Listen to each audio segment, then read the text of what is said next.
Camila, sabe o que eu queria começar te falando? Como a gente falou de Lula, eu vi uma postagem hoje que era assim, estava escrito assim, não sei se era um tweet, acho que era um tweet, que alguém escreveu assim, algum bolsonarista, né? Escreveu, por que alguém pode me explicar por que que Lula pegou os principais políticos do país e foi para o Japão enquanto estava acontecendo o julgamento? Aí alguém escreveu embaixo, a resposta foi fantástica, botou assim, é porque Lula não é carcereiro. É uma lembrança ótima, porque não é uma lembrança boa sobre a frase, né? Uma analogia à frase que o Bolsonaro fez na época da Covid, de que ele não era coveiro, né? Porque ele estava se importando com as mortes. Outro crime pelo qual ele deve pagar também pelas mais de 700 mil mortes, 350 mil, e metade delas que poderiam ser, né? Poderiam ser prevenidas, né? Se as ações, as medidas tivessem sido tomadas a contento, né? Olha, Camila, eu acho que até mais, viu? Eu acho que até mais, porque só aquilo de Manaus, aquela de Manaus foi de lascar, como a gente fala aqui. Entendeu? A galera morrendo sem ar, né? E ninguém fazendo nada, e aí vai o Pazuello, manda o troço para o Amapá, que era para ir para o Amazonas. Olha, sinceramente, né? Não queria comprar vacina, uma baderna danada. Olha, sinceramente, eu acho que até mais, viu? Mas ele vai esperar que a batata dele está assando, assim como não só diz Vai, aqui. vai. A gente ainda vai. Olha, eu estava assistindo mais cedo um pouquinho, eu estava assistindo o ICL2, né? E aí estava a Cristina Serra, eu adoro a Cristina Serra, acho ela massa demais. E aí ela estava falando o seguinte, que ela hoje ia tomar uma cerveja gelada, eu falei, opa, essa vai me acompanhar. Ela disse que ela hoje ia tomar uma cerveja gelada, porque cada conquista desse processo, ela toma uma cerveja gelada. Entendeu? Então, assim, ela disse que hoje ia tomar uma cerveja gelada, eu achei tão bacana. E aí ela falou, fez a análise toda dela, e no final ela deu tchau e falou: agora vou tomar minha cerveja gelada. Eu achei massa demais. Eu vou aproveitar o final de semana para fazer isso, para comemorar, que aí vai ser melhor, que ainda não tem trabalho mesmo. E outra coisa, viu, Xandro? Não foi só você que veio assim, você veio em homenagem a Painho, Lula, e eu vim com um uniforme assim, né, quase de presidiário norte-americano, de desenho animado, né? Os irmãos Que tá um Metralha. negócio hoje. Hoje está bom demais. Os irmãos Metralha, 8 homens e nenhum segredo. Pois é, os 8, o STF recebeu a denúncia dos oito, Bolsonaro e sua trupe, outros 7 que a gente pode citar aqui. Quem são todos eles? Nossa comunidade certamente sabe, todo mundo sabe do que a gente está falando, né? A gente está falando do julgamento, né, da aceitação da denúncia pelo STF no dia de hoje, dia 26 de março, onde o STF, por 5-0, unanimidade, aceitou, foi pelo voto, né, os demais ministros, né, seguiram o voto do relator, o ministro Alexandre de Moraes, e decidiram, né, pela aceitação da denúncia da PGR, né, do procurador Paulo Gonet, que fez um trabalho excelente, né, que não tinha como, né, a defesa não tinha nenhuma brecha, estava muito bem amarrado, foi um relatório muito bem feito, é uma denúncia apresentada muito bem elaborada, com todos os desdobramentos e com toda a atenção que deveria ser feita, né, Xanda? Porque eu lembro, não sei se aqui na Folha Democrata, mas lá no 247, a gente criticava muito o Gonei, né? Estávamos criticando muito. Que Nunca critiquei. Nunca critiquei. Porque estava demorando, que o pessoal queria que acontecesse logo.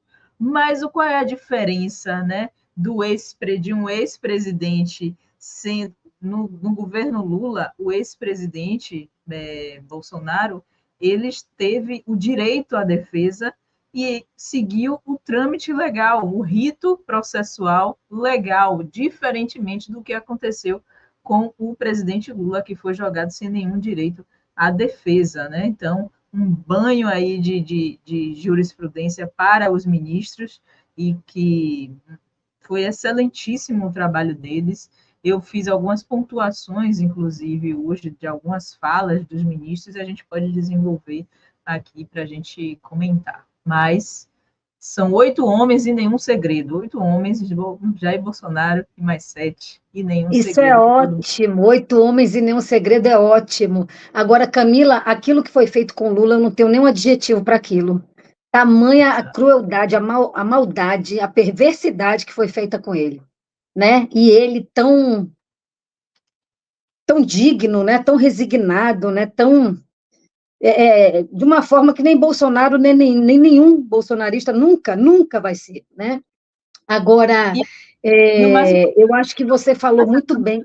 Diga. O mais importante é que contra os 8 tem inúmeras provas, mas contra o presidente Lula não houve nenhuma prova. Nada, exatamente. E sempre quando eu chego na rede, né, que eu alimento as redes da Folha, aliás, gente, sigam a gente nas redes, aqui embaixo, ó, Facebook, Instagram, TikTok, Threads e Blue Sky, só o X, que depois que teve aquele bloqueio, depois que voltou, eu não quis voltar nem mais com a Folha, me deu, sabe? Eu falei, e aí bastante gente saindo, eu acho que se todo mundo saísse era a coisa melhor do mundo, mas enfim. Só o X que não estamos, mas no resto estamos todas, sigam a gente nas redes.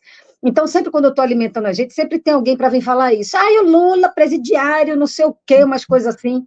Eu pergunto logo, querida, tem provas? Apresente. Se você tem prova, apresenta. Porque para você chamar alguém de ladrão, de bandido, você tem que ter prova, né? Então, se você tem prova, apresenta. Não fica guardado aí na sua casa, não. Apresenta aí para todo mundo. Não é? Porque não existe. Exatamente. O Reinaldo Azevedo mesmo, ele está sempre falando isso.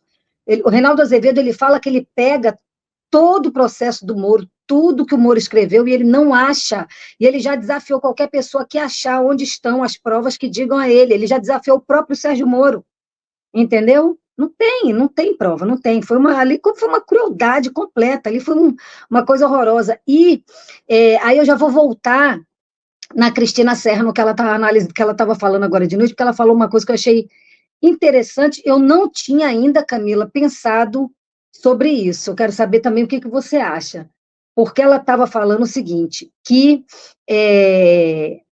o Supremo está indo com essa força toda para cima, né, dos golpistas, porque o Supremo foi muito atacado nisso, exato, né? Então ela jogou essa assim, será, né, que se o Supremo não fosse tão atacado, os ministros todos do Supremo, será que a gente estaria vendo essa força do Supremo em cima? O que você acha disso? Porque ela falou isso, eu não tinha pensado nisso ainda, e aí comecei a pensar, o que você acha? Mas a gente está falando de uma instituição, de um instituto, uma instituição extremamente importante, né, no cenário democrático do nosso país. Então, independentemente de ter sido atacado, o ministro Alexandre de Moraes foi o mais atacado, né, dentre eles, a sua família, ele citou, inclusive, isso na leitura do seu voto, sobre a família que foi atacada, e que nesse gabinete do ódio, em tudo, né, ele leu partes, né, de mensagens que foram trocadas, de ataques, não só à família dele, mas à família de outros também, que eram atacados, né, e eram perseguidos pelo gabinete do ódio. Aí o ministro pegou e falou assim, até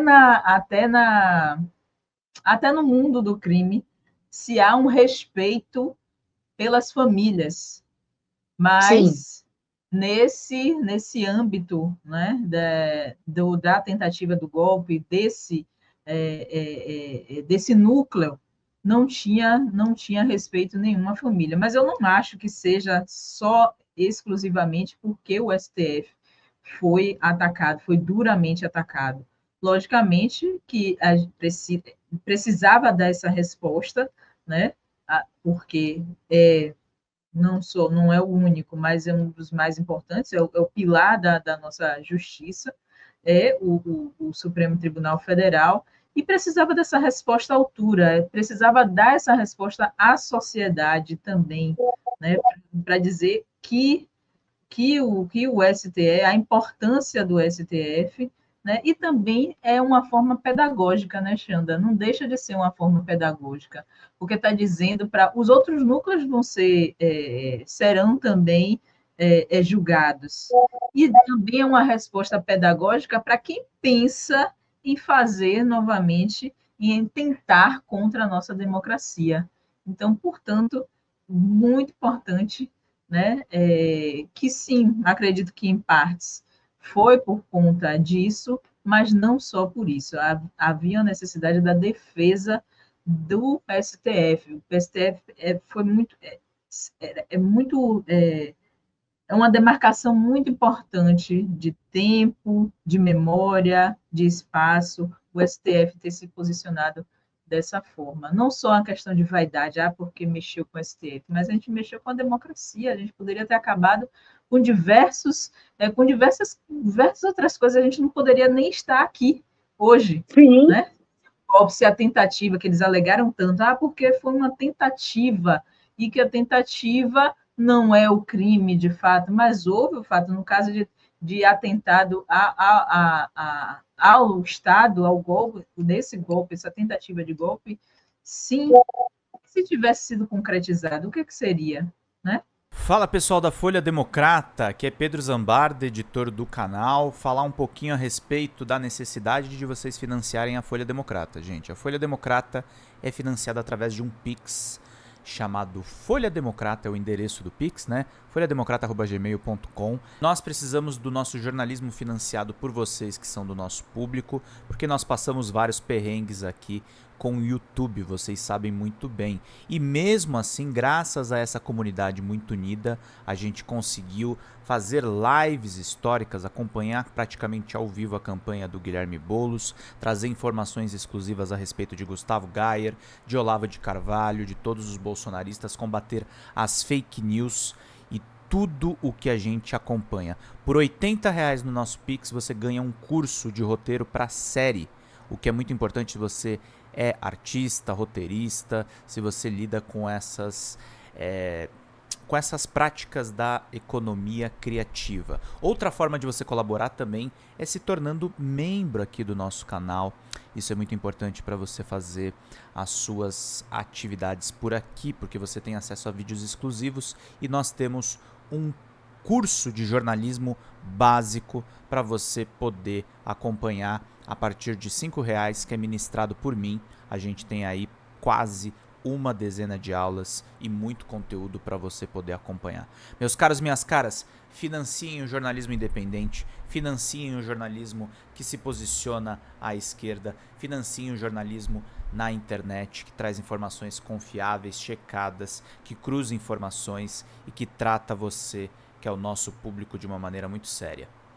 Vida longa e próspera, gente. Cuidem dos seus. Até mais. Tchau, tchau.